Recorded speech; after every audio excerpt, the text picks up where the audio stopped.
Due to the coronavirus, the Euros have moved from the year 2020 to 2021. People are devastated, but lots of people are thinking, well, I wonder which players are now going to make the squad, finally step up so that they can improve their form and make that international step, you know?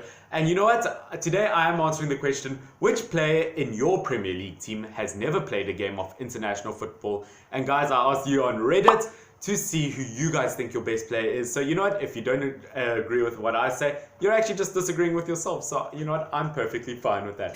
Hey everyone, it is Finn here, that is FYWN. I hope you are all in a very good mood. Once again, trying to grow this channel, please do subscribe. It would help me out so much. I hope you do enjoy today's video, and if you do like Premier League content, as I said, do subscribe. And please share it with your friends, and I hope you guys are all in a relaxed state like I am about this coronavirus, and you just enjoy my video. First team we have is AFC Bournemouth, and there are two players specifically that you guys have spoken about that you wanted me to mention. First off was Ramsdale, which I won't name him as my main guy, purely because I think it's pretty competitive, that goalkeeper position at the moment for England, so I don't necessarily think he will get a chance yet. I think he can in the future, but the main one I'm going for is Billing, the Denmark, or the Danish, I guess, centre midfielder. He's still very young, but he can look very strong. He hasn't gotten that many appearances yet for Bournemouth, but I think he definitely will in the future. I mean, it's quite weird to think even the midfield for Denmark is quite full at the moment, but I do think he can make that step, you know, eventually. Arsenal is next, and it's a very strong international team in terms of there's players that have played everywhere, from Gabon with Aubameyang, who's probably their best player like ever, to David Luiz, who has captained Brazil to a World Cup. The player who hasn't played on an international level that I'll mention is the best player is Martinelli, Brazilian striker slash left mid slash left wing. You know what, he's an attacker for Brazil, but it is a very competitive position. We don't know if he'll break into it ever, but you know what, he's proven himself a very good sub, or very good, at least, backup player for Arsenal in the Europa League and moments in the Premier League, and I definitely think that he could get a chance one day for Brazil. Aston Villa, it is a very obvious one. Jack Grealish. I know, Jack Grealish has never played for England before. Now, I should mention that I'm not talking about any junior levels when I do mention these players. I'm talking purely for the senior level, so not under 21 or whatever, but for the senior boys. Jack Grealish has not made an appearance, and I bet you he's furious about that. As furious as a few touches here. I can't wait. And your keeper was a bit special tonight, wasn't he? But I do just want to say I think his stats are amazing for a man who's battling the relegation battle, and he's a very good young attacking midfielder who is captain of Aston Villa. And that's why it surprises me that he hasn't gotten that international call-up yet. He's 24, so I mean, if he wants to have an international legacy, he has to start soon. Brighton, lots of people recommended that I choose Grob, I don't know. That is a B, but everyone says it's pronounced like an S. Why? I don't understand. Or they do recommend Mapai, the striker, but you know, for a French striker, look, 8 goals, 2 assists, that's not too bad in the Premier League. But I mean, he's just never going to get over the other French attackers. You do have Lacazette, Griezmann, Mbappe, Giroud. It's just way too packed. He's not going to do that. But Trossard is the player I'm going to go for. I think he's a very good player. He's gotten 3 goals, 3 assists. Look, they're not amazing stats, but I think that he should get a chance for Belgium, because if you look at that left mid slash left wing position for Belgium that they do seem to use, I mean, yes, you've got both Hazards, but they work a bit higher. So if you do use a player, normally they would use like a Januzaj, or they would use a Chadli. So therefore, using players like that, I don't see why you couldn't use Trossard. Burnley, lots of people recommended McNeil, but in my opinion, it was 100% Ben Mee, which, I mean, that's just like, oh, that's a perfect name for puns, isn't it? I have to say, I'm quite surprised Ben Mee isn't there, because I mean, he's been there for all 11 of Burnley's clean sheets, which proves how I think he's a good, I mean, I can't believe that he hasn't played an international game of football, but let's be honest, if he continues this form and, you know, John Stones continues this form, I think Ben Mee should definitely go to the Euros over him. I definitely, because in my predictions for the England team, which I did do that video, I did say John Stones, but you know what, now I'd actually prefer Ben Mee. Guys, before I go too much further into this, I do want to say I made a comedy skit about what I think each Premier League, or not each, I didn't do every, but what some Premier League managers think of the coronavirus. It is a comedy skit. I hope you guys do enjoy it. Please go check it out. I had so much fun with it. Chelsea is next once again. Chelsea is a team that has played lots of international football in terms of their team in total, but the most common one I did get from you guys is Reece James. I think Reece James is a very good fullback for Chelsea, and unfortunately the fullback position is so full for that international team. It's got Wan-Bissaka. I mean, yes, he hasn't played yet. I might get to him later, who knows. I've just spoiled my video. Also get the likes of Alexander-Arnold and Kyle Walker, even Kieran Trippier at times, so it is very competitive. But Reece James at the moment, I mean, 17 appearances so far this season in the Premier League for him. That is not bad, and I think he could get his chance for England one day. Crystal Palace is next, and Crystal Palace, I mean, lots of you, as I said, I asked you guys, and you guys really recommended Guaita, the goalkeeper. I think that's how you pronounce his name. The Spanish goalkeeper, I mean, it's understandable why he hasn't gotten a call up yet. I mean, if you look at just some of the great goalkeepers recently that have played for Spain, I don't blame him for not getting a chance yet. But I mean, 70 clean sheets, 235 appearances isn't too bad. I think it's still a pretty reasonable record. I mean, considering if you look at David De Gea's record, I mean, you have to say at this rate, it almost looks like Guaita could have a similar record to David De Gea if he, plays as long as what De Gea did, which I don't know if that makes sense, but yeah, Guaita, a really good goalkeeper at times for Crystal Palace, so I have to mention him on this list. Everton, now guys, while making this video, this just made me realize that you guys don't know your players too well. Yes, you guys, for Everton, lots of you said Holgate, but I don't think lots of you guys realize that Calvert-Lewin has not played a game for England yet.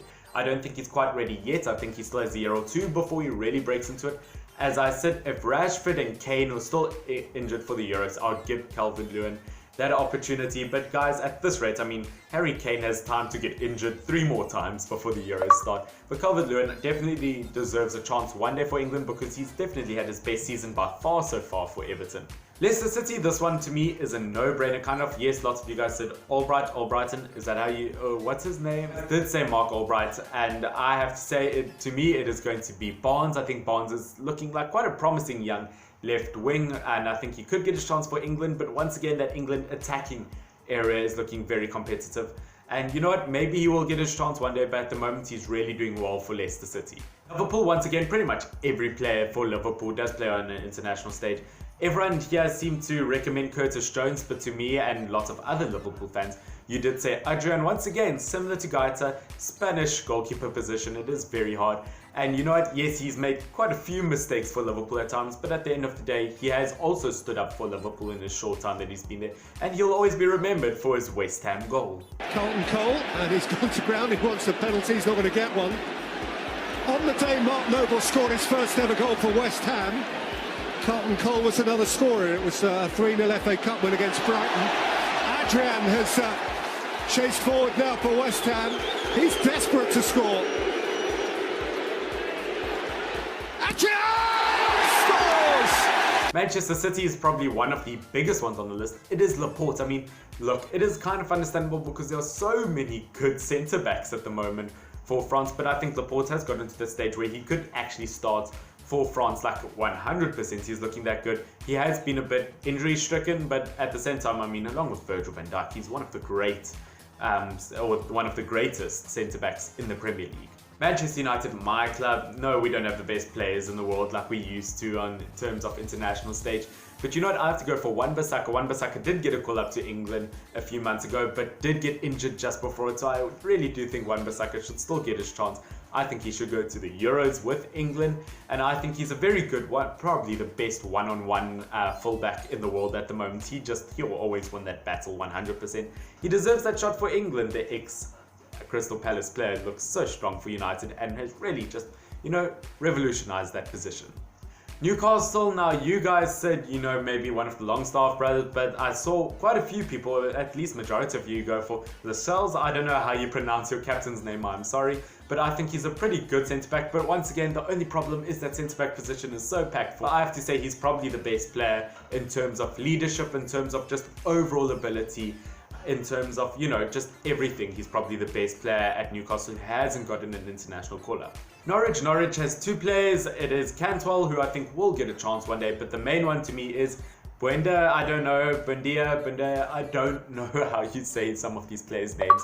The Argentinian, who at a stage was one of the top assist makers in the Premier League. For Norwich, he looks so strong, he definitely deserves a chance.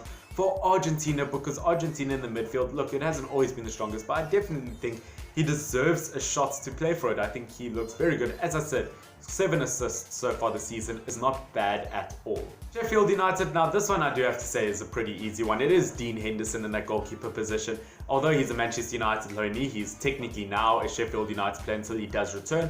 A lot of people are backing him to replace De Gea in the next year or two, which I don't know if I'd go that far yet, but I do have to say he's looking like such a promising goalkeeper, one of the top clean sheet keepers so far this season, and does deserve a chance. I did list him as my backup option for England in my, prediction video for the England squad, so I definitely do think he is ready. Southampton now, guys, I know I'm not allowed to break the rules, but I will make an exception on this one. And talking about one, only one appearance for Danny Ings in the England squad. I know Romeo, that centre midfielder, that Spanish centre midfielder, he's had no international appearances. Lots of you guys are talking about him, but guys, I have to make this exception. I just can't speak English, can I?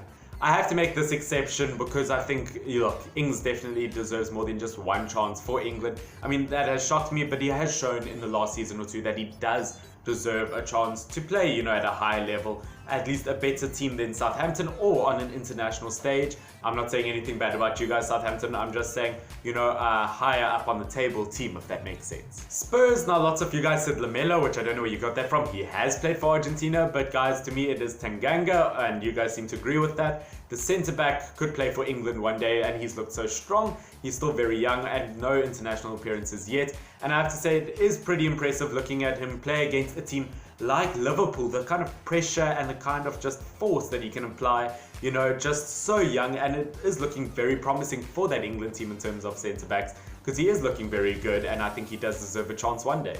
Watford, now lots of people mentioned Will Hughes, lots of people definitely mentioned Troy Deeney, and that he definitely deserved a chance at least 2-3 years ago.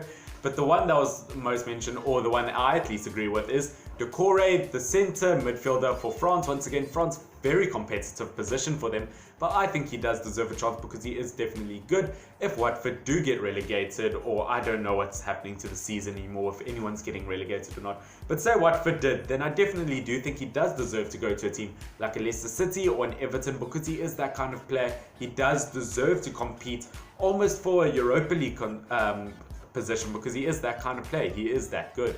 West Ham, now of course, lots of people mentioned Diop, or however you pronounce that centre-back's name. Haller, although he did so well at Frankfurt, but the most common one, I won't fight you guys on this, you guys seem to know what you want, is going to be Mark Noble, of course. Been there for 16 years. I mean, has been there since before football was football, when it was just kicking a rock around a cave with a bunch of cavemen. This is great banter. I mean, Mark Noble has been there since the beginning of time, and you know what? Maybe he does deserve a chance for England. Yes, he's not the best midfielder in the world. Yes, he's past his prime. But you know what? If you look at players like Jordan Henderson, I mean, there was a long period of time where everyone doubted him. So I don't see why you can't give an opportunity to someone like Mark Noble. It is a bit late now, but I mean, many years ago, he definitely did deserve a chance, because I mean, you know what? England, you haven't always been the strongest in terms of your midfielders. The last team is Wolves, and guys, to me, the one I have chosen is Adama Traore. I mean, he could play for Spain. Isn't that not insane to think about Adama Traore giving a cross into Diego Costa? Is that not the most mental thing you could think about? That would be really cool. But guys, I hope you have enjoyed this video. Once again, tell me if you agree with me or not. Guys, please do subscribe to this channel and share it so that this channel can grow, because I would appreciate that so much. Tell me what you guys want me to do for my next video. Please put it in the comment section down below. I really would appreciate it. Please do help me with it. Yeah, as I said, I would appreciate it so much. Guys, I hope you are all doing well. Hope you are all healthy. And I hope you did at least, learn something new from this video. Has been fun. FYWN, love every single one of you. Stay awesome. Cheers.